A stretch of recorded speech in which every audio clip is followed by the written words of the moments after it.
دانا وہ ہے جو کم بولے اور زیادہ سنے۔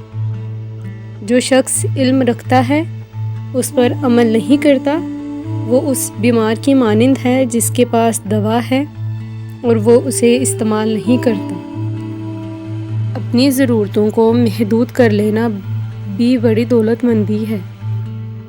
جب تمہاری روزی دوسروں کی روزی سے الگ ہو تو پھر یہ بے صبری اور پریشانی کیوں؟ حکمت ایک مبارک درخت ہے جو دل سے اگتا ہے اور زبان سے پھیلتا ہے۔ اپنے آپ کو اس وقت تک انسان نہ سمجھو جب تک تمہاری رائے تمہارے غصے کے زیر اثر ہے۔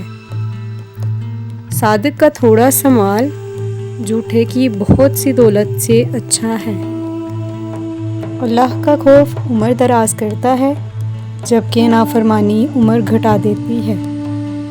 ہر انسان اپنے عمل کو صحیح سمجھتا ہے مگر اللہ تعالیٰ دل کو تولتا ہے۔ گناہ کا آغاز مکڑی کی تار کی مانند نازک ہوتا ہے لیکن انجام جہاز کے رسے کی مانند مضبوط ہوتا ہے۔ بد مزاج کا ہر دن برا ہے اور خوش مزاج ہمیشہ جشن مناتا ہے۔